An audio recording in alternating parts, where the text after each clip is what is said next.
Rahul Gandhi corona प्रबंधन को लेकर श्वेत पत्र लाए। उन्होंने सरकार को कुछ नसीहत दी, कुछ शिकायतें की, लेकिन बीजेपी भी पीछे नहीं रही और राहुल गांधी को सलाह दे डाली।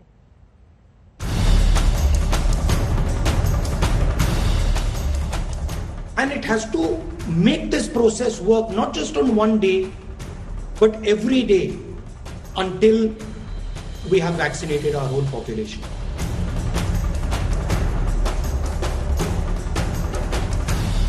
राहुल गांधी ने प्रेस कॉन्फ्रेंस करके एक व्हाइट पेपर की बात की है और कहीं न कहीं अड़ंगा लगाने का काम किया है।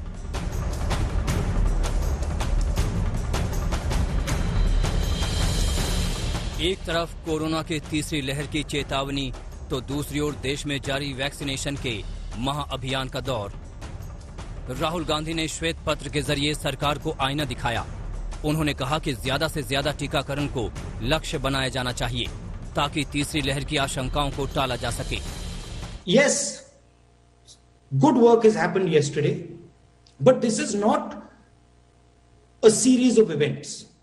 This is a process. And we have a humongous task in front of us. कल देश भर में टीकाकरण का मेगा शो हुआ। एक ही दिन में 86 लाख से ज्यादा लोगों ने टीका लगवाया। गौरव के इस पल की तारीफ करते हुए राहुल ने लगे हाथ केंद्र सरकार को नसीहत भी दे डाली। उन्होंने कहा कि वैक्सीनेशन पर किसी भी राज्य से भेदभाव न हो। All states must be provided with the same assistance. All states must be provided with the same quantity of vaccinations that are required.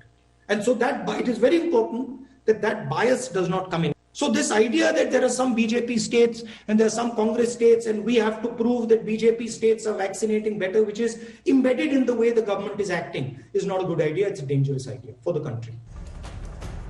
अपने श्वेत पत्र के जरिए राहुल ने सरकार पर हमले का कोई मौका नहीं गंवाया, तो बीजेपी ने भी आलोचनाओं और नसीहतों का जवाब देने में देर नहीं की। आरंभ में ही राहुल गांधी और कांग्रेस पार्टी ने जब भी इस लड़ाई में निर्णायक मोड़ आए, उस समय उन्होंने राजनीति करने की भरसर प्रयास किए। कहीं ना कहीं इस लड़ाई को डिरेल करने का अथक परिश्रम राहुल गांधी ने किया है। मैं तो कहूंगा अथक परिश्रम राहुल गांधी जी ने भी किया है। और अथक परिश्रम केवल और केवल इंडिया की जो लड़ाई है कोरोना के खिलाफ, कैसे इंडिया उससे डिरेल हो जाए, उसमें अथक परिश्रम राहुल गांधी जी ने किया है। बहुत टायरलेस एफर्ट किया है।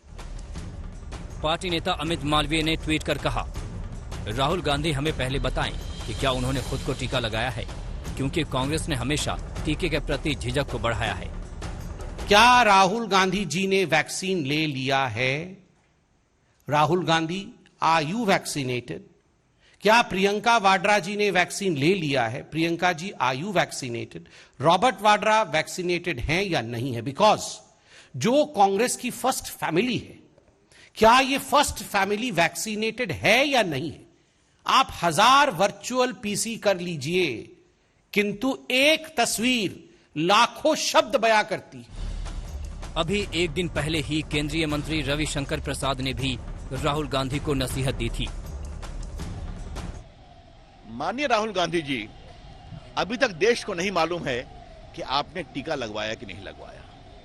आपने नहीं लगवाया तो आप भी लगवाएं। उधर दिल्ली में भी टीकाकरण को लेकर सियासत तेज है। आम आदमी पार्टी दिल्ली से भेदभाव की शिकायत कर रही है, तो छत्तीसगढ़ सरकार सिर्फ 3 दिन के स्टॉक का दावा कर रही है। कैसा टीकाकरण का अभियान है, ये कैसा वैक्सीनेशन का अभियान है जो सिर्फ अनाउंसमेंट है, जो सिर्फ एडवर्टाइजमेंट है, लेकिन वैक्सीनेशन कहीं पर भी नहीं है। ये वैक्सीनेशन दिल्ली सरकार भी जरूर करेगी, लेकिन जब तक वैक्सीन की और डोजेज मुहैया नहीं कराई जाएंगी, तो इस वैक्सीनेशन अभियान का, इस टीकाकरण अभियान का क्या मतलब है? 18 से 44 साल के लिए उदाहरण मैं आपको बता रहा हूं। 18 से 44 साल के नागरिकों को लगाने के लिए हमारे पास केवल 3 दिन का स्टॉक है, और 45 साल और उससे ऊपर के नागरिकों को लगाने के लिए हमारे पास 348 दिन का स्टॉक है। 3 दिन का स्टॉक और 348 दिन का स्टॉक। तो ये जो नीति जिस तरह से बनी थी, वो इसमें जल्दी लोगों को वैक्सीन उपलब्ध होने के बाद भी वैक्सीन नहीं लगने की स्थिति को उत्पन्न कर दिया था। इस वक्त सियासी बयानबाजी को क्वारंटीन करने की जरूरत है, ताकि देश को सुरक्षा कवच की डोज लगाकर सुरक्षित किया जा सके। आनंद पटेल के साथ हिमांशु मिश्रा, दिल्ली आज तक। भारत में आज फ्री वैक्सीनेशन का दूसरा दिन है। अभी एक दिन पहले ही इस महाअभियान का आगाज हुआ और शुरुआत बेहद शानदार रही। पहले ही दिन 86 लाख लोगों ने टीका लगवाया। यह अपने आप में एक रिकॉर्ड है। मध्य प्रदेश नंबर 1 बन गया और पहले दिन की कामयाबी के बाद तस्वीर साफ होने लगी कि अगर मुहिम इसी तरह चलती है तो कोरोना के हालात सुधरने में जल्द कामयाबी हासिल होगी।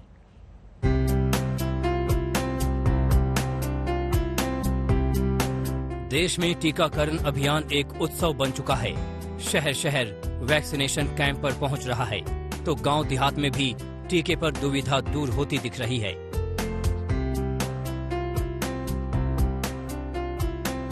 सोमवार को देश में टीकाकरण के महाअभियान का शुभारंभ हुआ तो 86 लाख लोग वैक्सीनेशन सेंटर पर पहुंच गए। सब कुछ फास्ट डे फास्ट शो जैसा। वैक्सीनेशन सेंटर खुले तो कई जगहों पर असमंजस के हालात दिखे। कुछ जगहों पर टीका के लिए भीड़ दिखी तो कुछ सेंटर से भीड़ गायब रही। लेकिन जब पहले दिन के डेटा सामने आए तो रिकॉर्ड बन गया।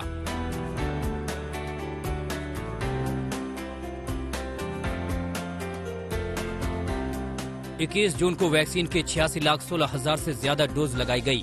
ये एक दिन में वैक्सीनेशन का रिकॉर्ड है। इससे पहले एक दिन में 43 लाख वैक्सीनेशन का रिकॉर्ड था जो 5 अप्रैल को बना था। चीन के बाद भारत पहला ऐसा देश है जहां एक ही दिन में वैक्सीन की इतनी ज्यादा डोज दी गई हो। केंद्र सरकार का मुफ्त वैक्सीनेशन के फैसले का असर सोमवार को भी दिखा। 86 लाख से ज्यादा लोगों ने सुरक्षा कवच की ओर कदम बढ़ाया। रिकॉर्ड बनता देख प्रधानमंत्री ने खुशी जताई और कहा, रिकॉर्ड तोड़ टीकाकरण की संख्या खुश करने वाली है। कोविड-19 से लड़ने के लिए वैक्सीन हमारा सबसे मजबूत हथियार बना हुआ है। उन सभी को बधाई जिन्होंने टीका लगाया और सभी फ्रंटलाइन वर्कर्स को भी बधाई। Well done India. वाकई देश के लिए ये गौरव का पल है। जब पूरी दुनिया में कोरोना का कहर टूटा है उस वक्त हिंदुस्तान दुनिया की सबसे बड़ी वैक्सीनेशन मुहिम शुरू कर चुका है। अन्य देशों ने भी टीकाकरण अभियान को तेज किया है लेकिन भारत उनसे आगे निकलने लगा है। वैक्सीनेशन महाअभियान का उत्साह देश में दिखने लगा है। उसी का नतीजा है कि सोमवार को पहले दिन कई राज्यों में टीकाकरण की संख्या उम्मीदों से बहुत आगे निकल गई। सबसे ज्यादा मध्य प्रदेश में 16,95,000 लोगों को वैक्सीन लगाई गई। ये संख्या भूटान, बहरीन, मॉरिशस जैसे देशों की आबादी से भी ज्यादा है। यूपी में 7,37,000 लोगों को टीका लगा। हरियाणा में 6,27,000 लोगों को टीका लगा तो वहीं पंजाब में महज 90,000 डोज लगाए गए। सोमवार को वैक्सीनेशन का जो आंकड़ा 86 लाख तक पहुंचा वो पहले 25 लाख के करीब थे। लेकिन वैक्सीन की सप्लाई बढ़ी तो कोरोना ग्राफ में गिरावट होने लगी। सुविधाएं बढ़ी और भ्रम दूर हुए तो लोग महाअभियान का हिस्सा बनने से नहीं चूके। 7,600 से अधिक बूथ पर वैक्सीनेशन का एक कार्यक्रम अब प्रारंभ हो चुका है और जुलाई प्रथम सप्ताह से 10 लाख से 12 लाख वैक्सीन प्रतिदिन देने का लक्ष्य रखा गया है, जिससे हम लोग दिसंबर तक 18 वर्ष से अधिक आयु के प्रत्येक नागरिक को पूरी तरह वैक्सीनेट करते हुए कोरोना महामारी का एक सुरक्षा कवच प्रदान कर सकें। टीकाकरण में मध्य प्रदेश के नंबर 1 बनने पर मुख्यमंत्री शिवराज सिंह चौहान ने पीएम को धन्यवाद कहा। उन्होंने लिखा कि वैक्सीनेशन के पहले 16,95,000 लोगों को टीका लगाकर मध्य प्रदेश देश में पहले पायदान पर है।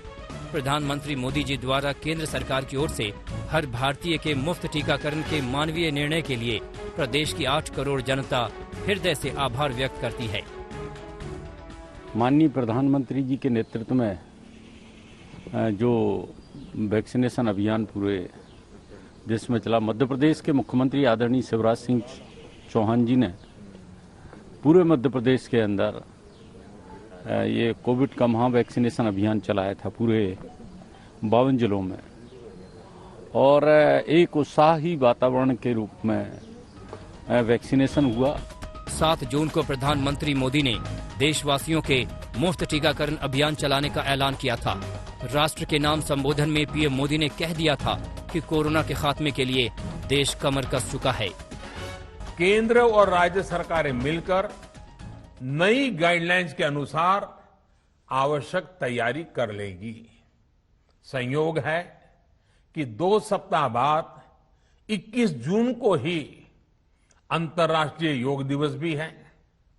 21 जून सोमवार से देश के हर राज्य में 18 वर्ष से ऊपर की उम्र के सभी नागरिकों के लिए भारत सरकार राज्यों को मुफ्त वैक्सीन मुहैया कराएगी। आज वैक्सीनेशन के दूसरे दिन भी सभी सेंटर पर लोग पहुंच रहे हैं। उम्मीद है देश एक दिन में टीकाकरण का अपना ही रिकॉर्ड तोड़ेगा। भोपाल से रविशपाल सिंह, दिल्ली से मिलन शर्मा और चंडीगढ़ से सत्येंद्र चौहान के साथ अभिषेक मिश्रा, लखनऊ, आज तक।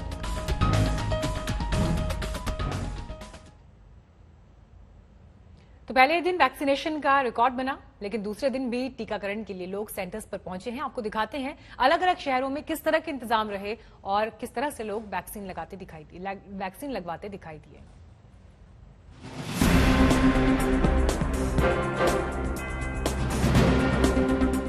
महाअभियान के पहले दिन मध्य प्रदेश वैक्सीनेशन का बादशाह बना। इंदौर देश का पहला ऐसा शहर बन गया जहां 2,22,000 से ज्यादा लोगों ने टीका लगवाया। वहीं भोपाल में भी आंकड़ा 1.5 लाख को पार कर गया। पहले दिन की बाजी मध्य प्रदेश के नाम रही। राज्य सरकार ने सोमवार के लिए 10 लाख वैक्सीन लगाने का लक्ष्य रखा था, लेकिन कोरोना वॉरियर्स की मेहनत और फ्रंटलाइन वर्कर्स के सूझबूझ से मध्य प्रदेश नंबर 1 बन गया। मध्य प्रदेश ने ये रिकॉर्ड बनाया है महज 10 घंटे के अंतराल पे, यानी सुबह 10 बजे से सोमवार को जो वैक्सीनेशन अभियान शुरू हुआ था, उसमें रात 10 बजे तक मध्य प्रदेश ने 16,70,000 से ज्यादा लोगों को वैक्सीन लगा दी। इस तेजी से टीकाकरण हुआ कि सभी रिकॉर्ड ध्वस्त हो गए। अब आज दूसरे दिन भी देश के तमाम हिस्सों में टीकाकरण अभियान चल रहा है। जयपुर में तो टीका के लिए सेंटर पर भारी भीड़ उमड़ी, वहां लोग परेशान हो गए। दिल्ली भी वैक्सीनेशन की मुहिम में जुट गई है। राजधानी में भी कई सेंटर्स पर भीड़ दिखी। कुछ जगहों पर रजिस्ट्रेशन को लेकर कंफ्यूजन रहा।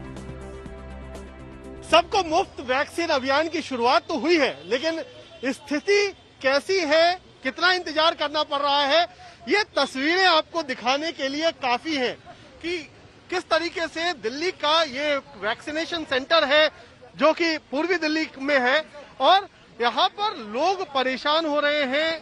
लगातार यहाँ पर लोग अंदर जाने की कोशिश कर रहे हैं क्योंकि वॉक इन वैक्सीनेशन है। क्या मुश्किल क्या? हाँ, यहाँ पे सब अपने अपने बंदे को भेज रहे हैं। सरकार जो मर्जी प्रोपेगेंडा कर ले, कुछ भी नहीं हो रहा है। टीकाकरण के महाअभियान के पहले दिन यूपी को भी कामयाबी मिली। 7 लाख से ज्यादा लोगों ने टीका लगवाया। अब राज्य सरकार इस मुहिम को और तेज करने की कोशिश में है। भीड़ लगातार बढ़ रही है और यहाँ पर 18 और 44 से लेकर के 45 प्लस सभी लोगों का टीकाकरण हो रहा है। सरकार की कोशिश है कि जुलाई में प्रतिदिन औसत 10 से 12 लाख टीकाकरण के साथ में 3 करोड़ का आंकड़ा छुआ जाए। इसके लिए ब्लॉक स्तर पे छोटे छोटे क्लस्टर बना करके सरकार इस कवायद में है। न सिर्फ शहरी क्षेत्रों बल्कि ग्रामीण क्षेत्रों में भी टीकाकरण को बढ़ाना सरकार ने अपनी प्राथमिकता माना है।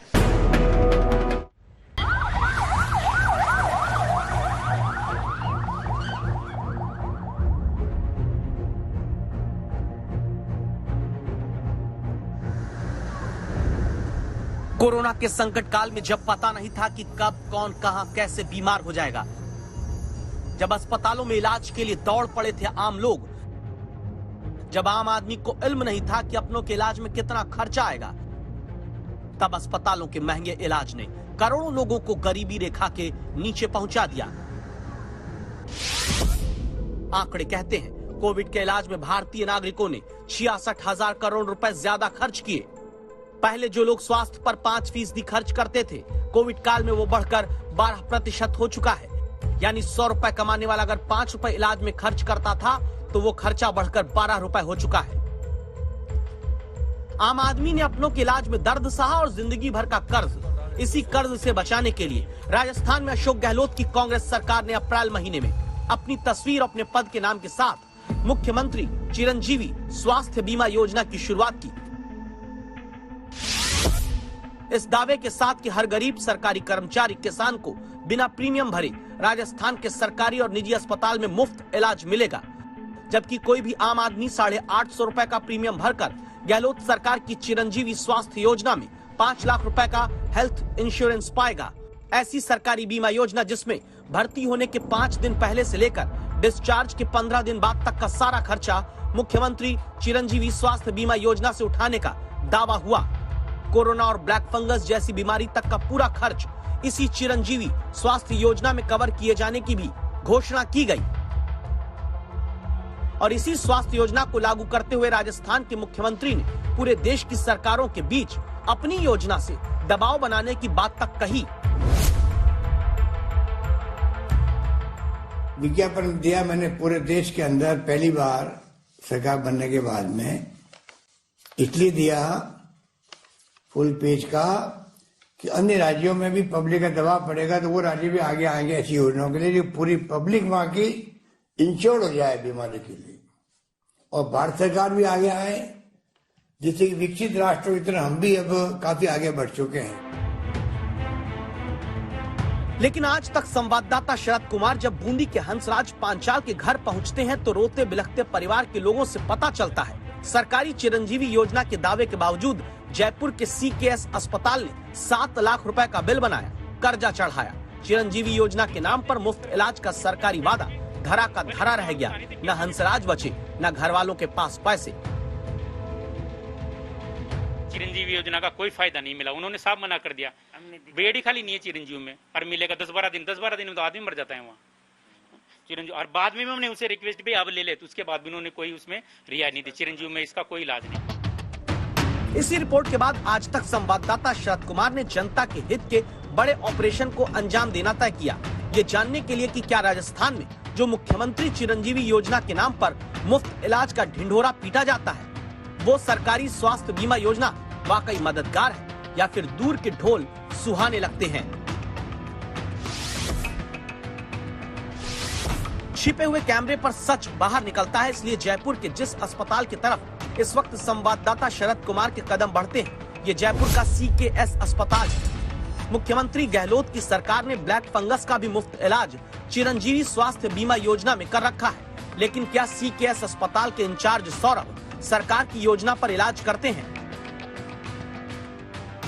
और एक मरीज है वहाँ महात्मा गांधी में ब्लैक फंगस से कह रहा है कि ऑपरेट करना पड़ेगा, तो चिरंजीवी में हो जाएगा? नहीं सर। क्यों? अभी ऐसा कोई सरकार को बोली है, सरकार ने बोला है भैया, लेकिन नहीं पैकेज आ गया, लेकिन अपने पास इनकी डॉक्टर जुड़ा हुआ नहीं है इसके। CKS अस्पताल का नाम सरकारी योजना में लिस्ट किया गया है, तो फिर यह हॉस्पिटल क्या हंसराज पांचाल जैसे मरीजों से सिर्फ पैसा वसूल कर कर्जदार बनाएगा, मुफ्त में इलाज नहीं करेगा? ये तो कवर ही नहीं है। हाँ बोलिए। कवर की मना नहीं कर रहा, कवर तो है। वो योजना है ना, डॉक्टर का नाम नहीं जुड़ा है, हमारे जुड़ा नहीं है उसके अंदर। अब पहले जो योजना थी उसमें स्पेसिफिक डिपार्टमेंट को ऐड करना जरूरी नहीं होता था, सारे डिपार्टमेंट ऑटोमेटिकली ऐड होते थे। अब से जो है ना, ये आयुष्मान भारत जब स्टार्ट हुआ था, जितने भी कंसल्टेंट डॉक्टर यहाँ जॉब करते हैं, हमारे ENT, medical oncology, department 3 department तो हमारे कई लोगों ने यहाँ कहा कि यही ऑपरेशन कराया है। ब्लैक ऑपरेशन कराया, मैं मना नहीं कर रहा, बट वो चिरंजीवी योजना में नहीं कराया। कैश दिया है, कैश नहीं हो रहा है, तो चिरंजीवी में कैश की तो मना ही नहीं कर रहा ना, तो चिरंजीवी योजना में नहीं हो रहा। यानी जयपुर का CKS अस्पताल मुख्यमंत्री चिरंजीवी योजना के तहत जुड़ा होने के बावजूद ब्लैक फंगस का मुफ्त इलाज सरकारी योजना में नहीं करता। हाँ, मरीज कैश दे तो पैसा देने वाले मरीजों का इलाज यहाँ तुरंत किया जाता है। तो फिर क्या सिर्फ ऐलान करके आम आदमी को सरकारी योजना का कार्ड देकर महंगे इलाज को भटकने के लिए मजबूर किया जाता है? अब 1 साल तो उसका फीस जमा कर, दूसरे साल की कहाँ से आएगी? एक तो वो समस्या आएगी, बच्चा भी 12th में है, वो कैसे कमाएंगे? इनके तो पास तो कुछ ऑप्शन ही नहीं है, ये क्या करेगी एक महिला? आज तक संवाददाता की जनहित वाली पत्रकारिता में अगली दस्तक दी गई जयपुर के मेट्रो अस्पताल पर, जिसकी इमारत तक जनता के पैसे से सरकार ने बनाई। जयपुर के मेट्रो अस्पताल को अभी लीज पर निजी मैनेजमेंट को दिया गया। राजस्थान में कोरोना का इलाज भी चिरंजीवी योजना के तहत मुफ्त किए जाने की दुंदुभी सरकार ने बजाई, लेकिन मेट्रो अस्पताल भी सरकार की शायद नहीं सुनता। यहाँ चिरंजीवी योजना में मुफ्त इलाज करने से मना कर दिया गया। कोरोना में तो नाम आपका हॉस्पिटल का लिखा हुआ है, दिया हुआ है, लेकिन फैसिलिटी हमारे पास नहीं है। उन्होंने क्या किया, जितने हॉस्पिटल में ये रखा है आयुष्मान वाला, सबका नाम उन्होंने डाल दिया। तो जैसे बगल में जनरल मेडिसिन है, हाँ, ये कैटेगरी आती है जनरल मेडिसिन में, हमारा इलाज हो रहा है, हाँ, ऐसी बात नहीं है। लेकिन आप इसके अंदर में पूछ रहे हैं, वो मैं बता रहा हूँ, चिरंजीवी में नहीं लेंगे आप। अच्छा, तो अगर कैश पेमेंट करके मतलब कैश में ले रहे हैं, चिरंजीवी में नहीं लेंगे। इसका मतलब हुआ कि जयपुर में जनता के पैसे से बना मेट्रो अस्पताल भी मुख्यमंत्री चिरंजीवी स्वास्थ्य बीमा योजना में कोरोना का मुफ्त इलाज नहीं कर रहा। हाँ, कैश में इलाज कराने वाले मरीजों का स्वागत यहाँ भी जरूर किया जाता है। शरद कुमार इसके बाद इन्वेस्टिगेशन को आगे बढ़ाते हैं, इंडस जयपुर हॉस्पिटल पहुँचते हैं। यह अस्पताल भी चिरंजीवी योजना के तहत इलाज कराने की लिस्ट में शामिल है। यहाँ छिपे हुए कैमरे पर यह पूछा गया कि क्या दूसरी बीमारियों का इलाज जनता के लिए सरकारी योजना के तहत मुफ्त किया जाता है।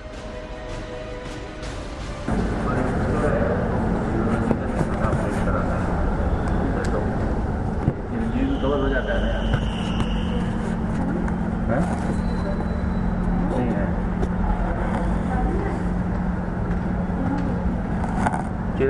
चिरंजीवी में तो अस्पताल का नाम है, अस्पताल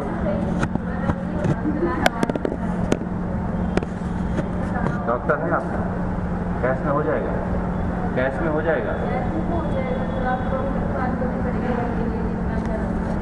चिरंजीवी में नहीं होगा।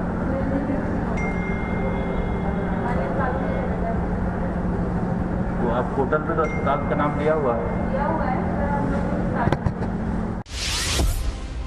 यानी इंडस जयपुर अस्पताल में भी मुख्यमंत्री चिरंजीवी योजना में मुफ्त इलाज देने के नाम पर टाला जाता है। कैशलेस इलाज की जगह पहले मरीज से पैसा भरने को कहा जाता है। दावा होता है कि बाद में क्लेम का पैसा आया तो अस्पताल जमा रकम परिजनों को वापस करेगा। आप सोचिए कि अगर आम आदमी के पास लाखों रुपए अस्पताल में जमा करने के लिए ही होते तो फिर ऐसी सरकारी योजनाओं का क्या फायदा जो अस्पतालों के गेट पर आकर खुद दम तोड़ देती हैं।